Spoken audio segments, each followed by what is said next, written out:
The subject is Empress. Is a beautiful girl is the predicate. Who is beautiful? Empress. O, diba? So, yung subject bunso, yun yung pinag-uusapan sa sentence.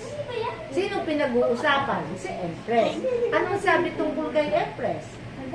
Oh, is a beautiful girl. So, that is a complete sentence, set of words that has complete thought.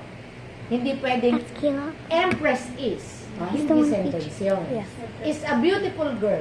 Hindi rin sentence yun. This is Kailangan may National subject at Geographic, object. and we are into You the, understand? and we are overlooking the Subject most, in the sentence and we are looking, is the and what you focus are looking at of the is the most sentence. endangered And species of all. tells what fish. is the subject The fish doing. is here in its natural Like, for habitat example, with its mother. Martina is chatting with Kami.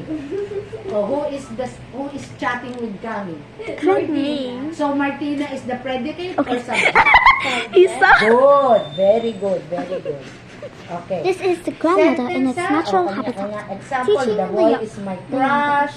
Faye is Teaching the young dancing ones. gracefully. Alright, now we go Now, to the fish. ang types ng sentences, tatlo. The fish is the most endangered species, Compound, just like us. and complex.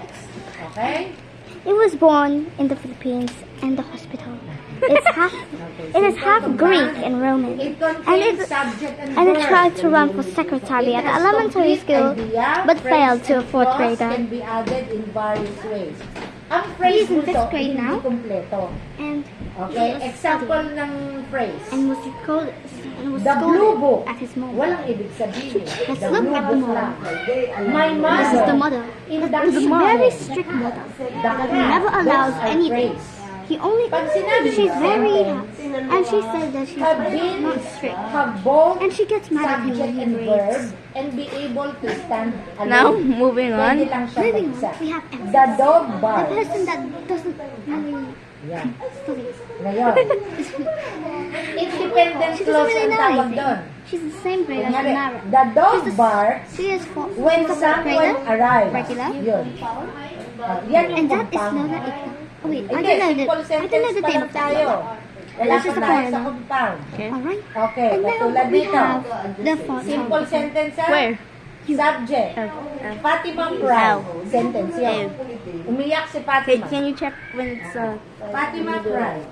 Pag sinabi mong This is the narrator may and it's clause siya national. na This dependent is the clause, photographer and it's lalagyan a mo siya ng videographer kunyari, and it's Fatima natural. cried inside the habitat. bathroom.